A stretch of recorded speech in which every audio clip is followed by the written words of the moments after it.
Imagine getting paid just for sharing your thoughts on products and services you use every day. With Survey Junkie, it's that simple. Click on the link in the video description to discover how you can start earning today by taking surveys. The SNP's reverse Midas touch is contagious, and now the Tories have caught the bug, at a moment of existential crisis. With a little over 3 weeks until polling day, Douglas Ross has lobbed a hand grenade into a lackluster campaign, by quitting. He had previously pledged to leave the Commons and concentrate on leading the Tories at Holyrood, but performed a U-turn last week, sparking an internal backlash. Now he will run for a Westminster seat in the Northeast, after the incumbent candidate David Dugwood was sacked because of ill health, though he insists he's fit to stand. It's a shambles, and means that after the general election, the party will be plunged into a leadership contest, with no obvious successor lined up. There's no doubt it's an unceremonious exit for a leader who deserves credit for taking the fight to the SNP with a refreshing bullishness that was sadly lacking in Jackson Carlaw, the man he replaced. At the last Holyrood election in 2021, the Conservatives' vote share was 22.7%, up from 22.5% in 2016, with more than 1.2 million Scots backing the party, an increase from just over 1 million in the previous poll. Crucially, Mr. Ross deprived the SNP of the majority it craved and forced it into a doomed pact with the Greens. That partnership ended in dramatic fashion this year with the defenestration of Humza Yousaf, who triggering his own downfall by ending the deal. Mr. Ross's slow-burn strategy bore fruit over time. The independence cause was left in a cul-de-sac, contributing to the political demise of Nicola Sturgeon and then Mr. Yousaf. We shouldn't underestimate Mr. Ross's achievement. 2 First Ministers consigned to the backbenches, and their mission to break up Britain on life support. His doggedness as he held the SNP to account week after week paid dividends, but as ever in politics you don't always get credit for your successes, as Rishi Sunak has found to his cost.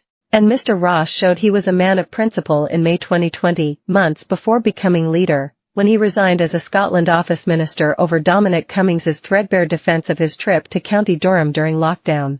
After taking over from Mr. Carlaw, he was dealt a terrible hand during a tumultuous period dominated by the grueling Brexit psychodrama, which the SNP exploited at every turn to push for independence. He called for Boris Johnson to quit in January 2022 over Partygate, but wisely withdrew his demand weeks later when Russia invaded Ukraine. All these variables could not have been foreseen, and Mr. Ross negotiated the minefield for nearly 4 years with clear-sighted calm and steely conviction. True, the optics of him supposedly shouldering aside a sick man to run for a Westminster seat were bad, but the truth is more complex, and party mandarins decided Mr. Dugwood could not stand, not Mr. Ross.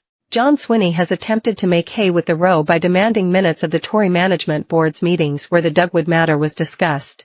A call for transparency from the former Minister for Cover UPS, who admitted manually deleting his COVID WhatsApp messages to Ms. Sturgeon, is hard to take seriously. But the impending departure of Mr. Ross will be a fillip for the First Minister. Mr. Swinney is far too deeply associated with the many failures of the Sturgeon reign to stay in charge in the longer term, a caretaker presiding over a badly fractured organisation, on its uppers amid an ongoing police fraud probe into its finances.